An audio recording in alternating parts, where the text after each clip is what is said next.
Hi, welcome to online tutorial videos from Labs. For more information and to download the source code of this video, you can visit us at www.jcbrolabs.org. In this video, we will talk about Ziegler-Nichols method for tuning of the PID controller. Apart from it, we also provide online training and online coaching classes on several technologies like Matlab, Python, data science, C, C++, etc. We also help students in their assignments, and we also do freelance based project based on this Matlab control system and data science, Python, etc. So if you have any such requirement, then you can contact us through our website, which is www.jcbrolabs.org, or you can also mail us at jcbrolabs@gmail.com. So in this video, as we mentioned, we will talk about Ziegler-Nichols method of PID tuning. For PID tuning, so there are basically two methods from Ziegler-Nichols. Okay, so we will be talking about method 1. Okay, so let's talk about a little bit about it. So prior to moving further, let's discuss a little bit about PID controllers. So PID controllers are quite famous still now, in 21st century, to control several process plants. They are also very useful in process industries as well. So simple architecture of a PID controller, which is very much popular, is a parallel form of the PID. So we have P and then integrator, proportional gain, integral gain, and the derivative gain, and it goes to all this, and then output of all gets added together to form the controller output. Okay, so if let's say it is E of S, then it is the output of S. So the transfer function, if we talk about transfer function of the this PID controller, we can say the H of S can be represented as an S domain directly to like Kp plus Ki by S plus Kd into S. So this is one form of this PID controller. Most of the time it can also be demonstrated, it can also be written as we take Kp as common and we write 1 plus 1 divided by Ti into S plus Td into S. So here we have two different terms. This Kp is known as the proportional gain, Ki is known as the integral gain for this kind of transfer function, and then Kd is known as the derivative gain. Similarly, here we have Ti, that is known as the reset time, and general value of it is given as Kp divided by Ki. And similarly, this Kd is known as the rate time, or another term is the derivative time or derivative time, and the value is given as it is pretty obvious, it is Kd by Kp.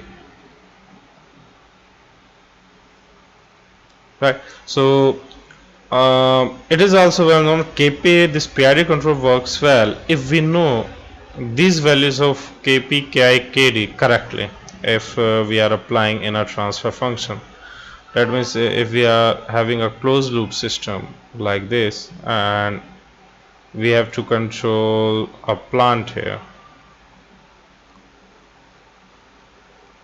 right, it is going to be in a feedback path, and here it is the set point. So, and this is the output. So the values of this Kp, Ki, Kd should be known. Only then this PID controller will work sufficiently so that the output goes to the set point. Okay, so there are several other methods as well, several advanced methods, but this Ziegler-Nichols very crude way of obtaining this the values of kpk and kd, and it gives us a starting point for tuning of this PID parameter, that means this kpk kd. So first method, also Ziegler-Nichols first method, which is also known as the step response method. First method or step response method we will be talking about.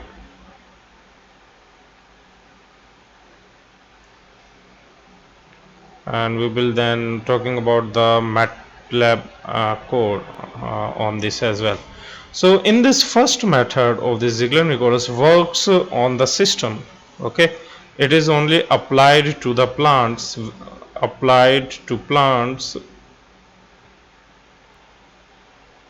that is very specific, whose open loop step response, because we cannot determine the closed loop step response until PID is given. Open loop step response is like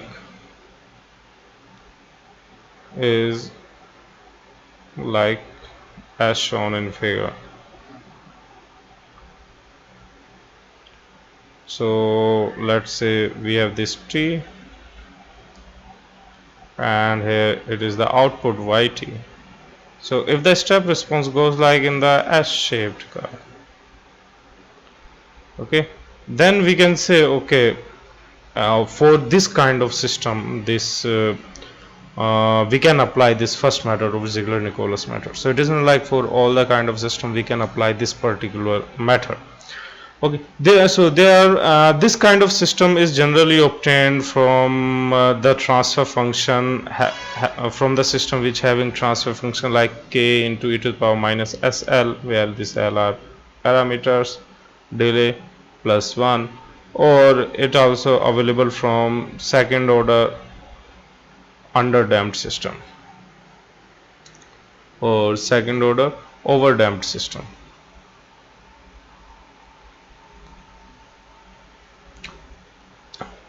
So this kind of systems have this kind of open loop response. So for this kind of system we can apply this first method of Ziegler-Nichols for tuning of the PID parameters. So there are two terms. There is one point which is very critical into it, and that is the inflection point. Okay, inflection point. So we need to determine the inflection point in order to move forward. So it is a point where the first derivative of this open loop system goes from positive to negative. So if we take the first derivative of this system, it goes like let's say if it goes like this, then this particular point is known as the inflection point. So that means this is the point from where the slope is changing from positive to negative, right? From increasing slope to decreasing slope. This from this point slope is increasing in nature, and from this point, after this point, the slope is decreasing. So this is the first derivative of the open loop system, and this particular point is known as the inflection point. This inflection point can also be determined from the second derivative. So if we take the second derivative, so from second derivative it is much easier.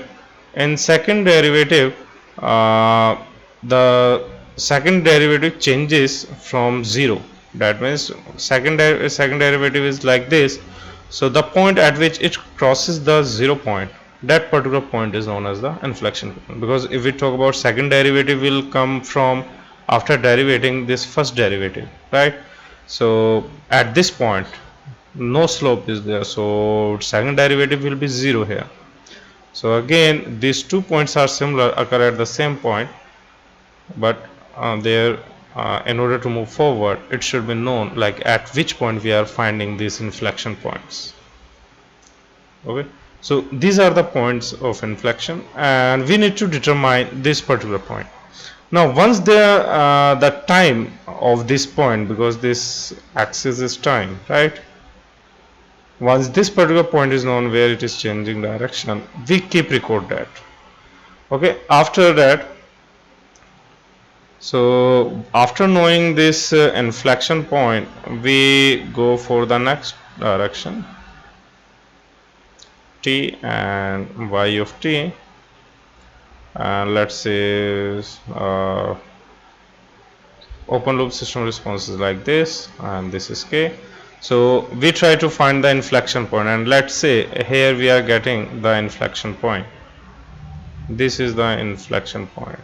We locate that inflection point on the open loop transfer function. Okay, then what we do, we make a tangent at that inflection point and leave this one.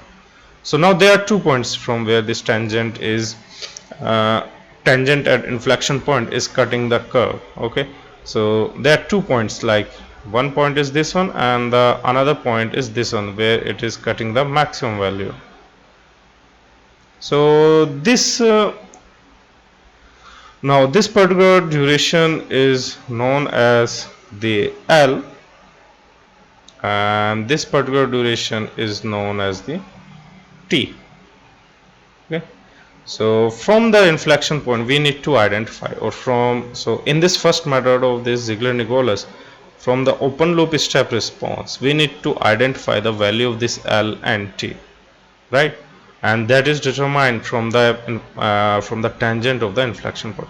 Now in order to determine this T, so there are 2 methods available in literature. One is towards the maximum point of the K. K is the maximum point where this open loop response is reaching.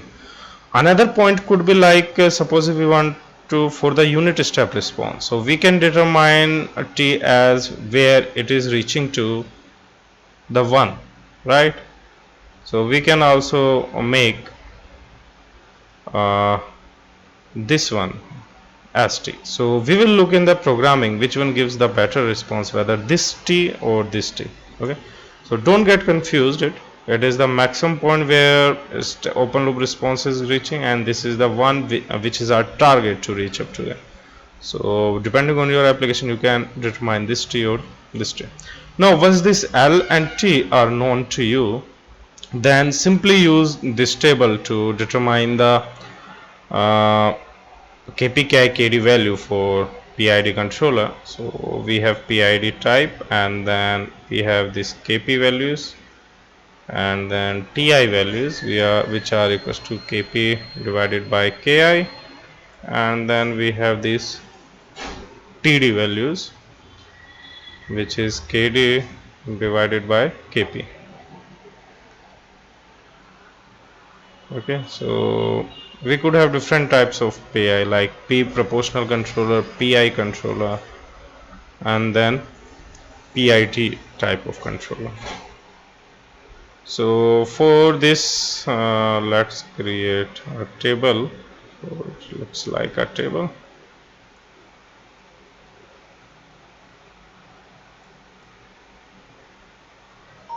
Yep.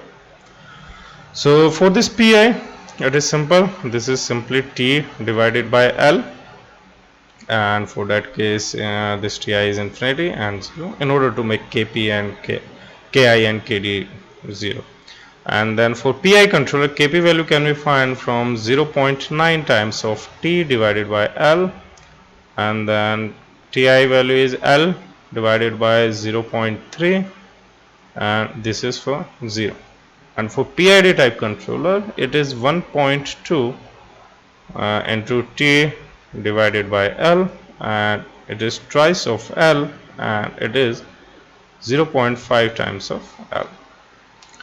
So these are the final values, like after determining this T and L from this step response, and after plotting a tangent at inflection point, the next step simply find the values of KP, TI and TD, and then we put into the original PID controller and make the step response. Okay, So I hope you understand it. And okay, so now we will move forward into Matlab in order to write a Matlab program to determine the value of t and l automatically from the transfer function. Okay, so let's open Matlab. Okay, so we have created a code. So this particular code will be available to you on on our website. Okay, so let's plot. So if you run it, this particular plot will give you everything. Okay. Now let's we will start with, okay, let's clear all and CLC. So we will start with creating a transfer function. So first define a transfer function, and then we should take some system in order to. So we are taking the system as 1 divided by s square plus 10s 20s plus 20, right? And we will obtain the step response of the system. So let's say step sys. So now we will be defining each step in the Matlab. Okay, first we will talking about this inflection point. So let's plot this step response first. Let's have a look at it. So this is our step response of the system. So it is not looking like a S shape because there's a very small duration is here. So if we can plot the second derivative of first derivative, let's plot the first derivative, and that can be determined from the diff command. Let's derivate it. It will give us yp, and now if I plot yp, okay, so let's have a look at the plot. Now you will find first it is increasing and then decreasing. So this particular point is the inflection point.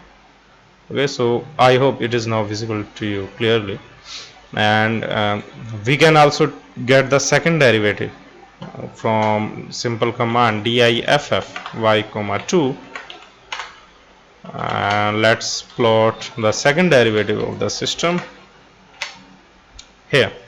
So at this point it is crossing the 0, so we need to identify this particular point at what time it is occurring, and that will be our x-axis for TP.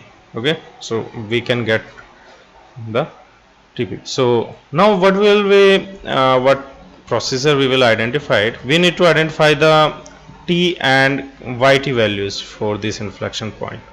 Okay, so first we will be try to getting the t at which this function is becoming 0. This particular second derivative is becoming 0, right? So it is like at this point this second derivative is becoming 0, and then from that point we will try to interpolate the y from our original value. So what will we try to do? We will be using f0 function of Matlab. So f0 function is a command which gives us the roots of a function polynomial, and function will be, we will be creating a function from the interpolation of the second plot ypp. Okay, so that's what we'll be doing here. So from here we can get the t information of the inflection f0. So it will be find the value of function which it is 0, and this values gives the initial values of it. So it is a function of time, and then we are making a function from interpolation intrp1, and it is t because we are taking a t from 2 to n, because in getting a second derivative 2 starting values will be eliminated, and then ypp, it is in the second derivative t, and then we have a linear kind of interpolation, and then extrap. So all these values you can get from the Matlab, and let's put it 0 initial value. So it will give you the, so inflection point is occurring at 0.166 at time. Now at this time we will get the value of y. So that we can get interp interrupt 1, again we are plotting y underscore t, t comma y, and then we are evaluating this function at a t inflection point. So this is the time axis y. So these are getting interpolated into a function, and this is the point at which we want to evaluate our function. So we want to get the value of y at a t inflection point. So it will give the value of y, okay, TINFL is there. It will give the value of y at which inflection point is occurring. Okay, so it is 0.0058. Now we can also make a plot. We can create this particular point on the same transfer function of step response. So first t comma y.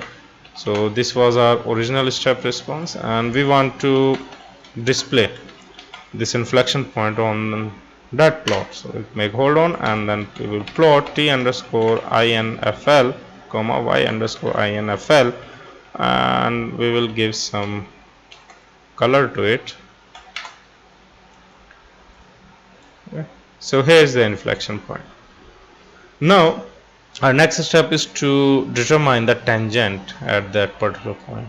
Okay, so tangent means we know the point. So in order to draw a line at a specific point, we need to know from where. First of all, we need to know the slope at that point. So if we get the slope at this particular point, then we can draw a line of that slope on this axis, right?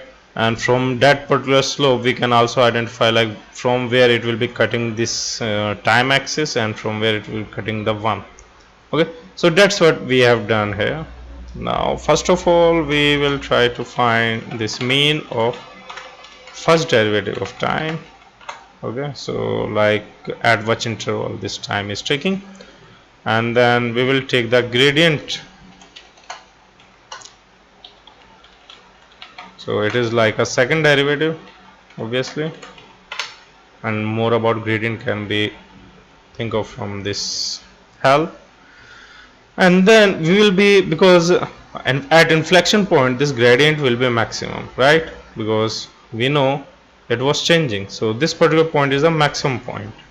So that's what we are trying to finding here. So we will be finding the index at which index this particular maxima is occurring, right? Okay, and then now we know the IDX, right? The ID, it is occurring at fifth index. Then we will get the corresponding value of time at that index plus and minus, that is from here. So B equals to T IDX minus 1 comma IDX plus 1 and ones of 2 comma 1, and this is x, and this will be divided by y. The difference is being divided by y, so it is like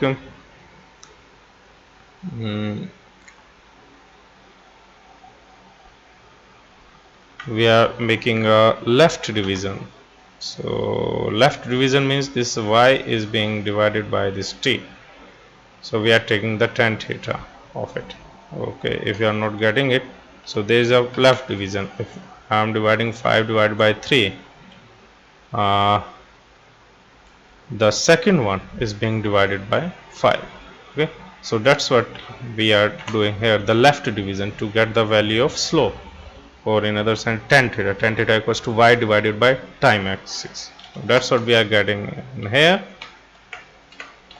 IDX minus 1 to IDX plus 1, and then ones of 2 comma 1 and divided by y of IDX minus 1 to IDX plus 1. We are taking the change, and then that particular change we are dividing.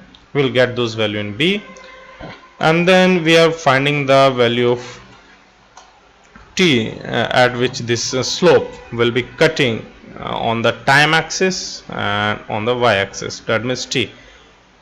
What we are getting here is these 2 points, like from where it will be cutting this particular point, this one, and from where it will be cutting this particular point. So that means this line is cutting t axis at what point. So that is we are getting from this particular line minus b of 2 again divided by b of 1, and then 1 minus b of 2 divided by b of 1.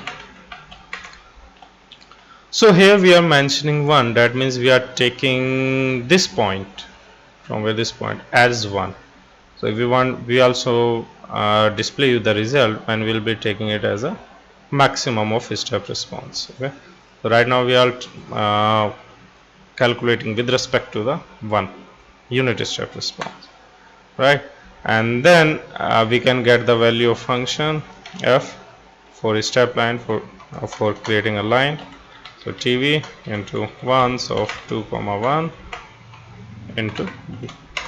That's it. Now we can plot on the same plot tv, f, and we can have a vector and line divided th, 1.5. So you will get a line. So this line is cutting this one at this point, and corresponding values we are getting in tv. So if we want to plot in the same margin, so we can have y limit as y limit as 0 to max of y. Okay. Now here is the tangent at that inflection point. And next example we will be taking this particular point. Okay, so now once we know this L and T, so L will be simply given by this TV, first element of this TV, and the T will be given by, because it is the difference, so it will be 2 minus TV 1. So that's it. Our 2 parameters are known by us now, L and T. Now we will apply this particular form to get the values of Kp. So Kp is 1.2 times T by L. So Kp equals to 1.2 into T divided by L. Ki is equals to, so Kp value is 723 and Ki value is 2 times of L, 2 into L. Not, sorry, it is not the Ki, it is Td, right? It is Ti value. Ti value is 2 by L, and then we have Td value, and that is equals to 0.5 times of L. Okay, now we'll define our controller. So controller was Kp bracket multiply bracket 1 plus 1 divided by Ti into S plus Td into S, right? So this is our controller. So let's have, this is a controller design. Now we can define a closed loop transfer function. So closed loop system can be defined in Matlab by feedback command. So feedback, let's say forward path transfer function will be controller into system, and the feedback path is 1. And then now we can have a second figure of step response of this closed loop system.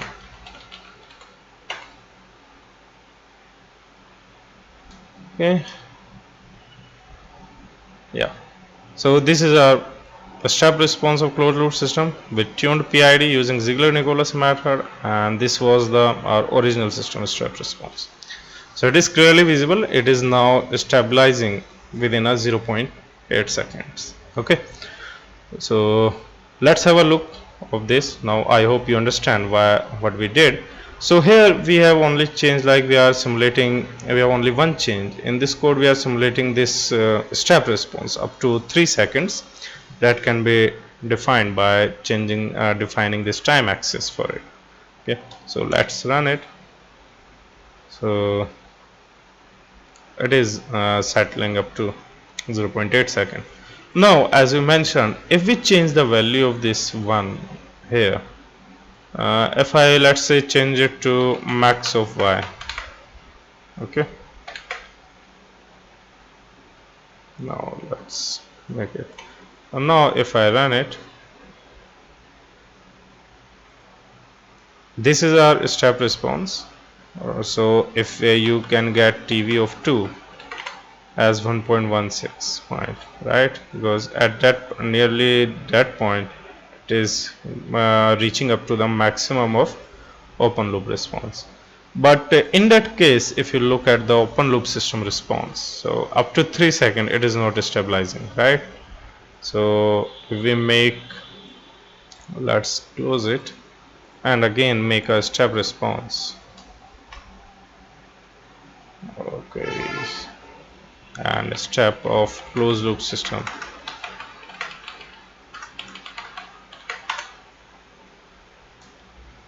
So this is the step response after from the getting TP from maximum value of open loop system. It is not stabilizing up to 6 seconds. So that is why it's choice up to you whether you want to have this T from this value or this value.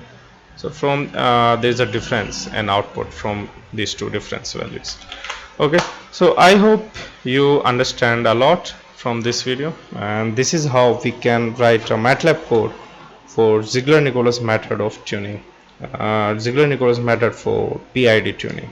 So if you have any doubt and any query, then you can let us know by commenting below this video. Okay, we will be very happy to respond to your queries.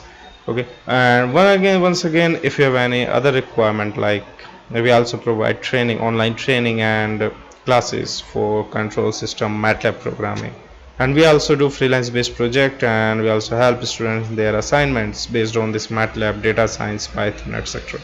So if you have any such requirement, then drop us a mail at jcbrolabs@gmail.com, or you can contact us through our website, which is www.jcbrolabs.org. So that's it for this video.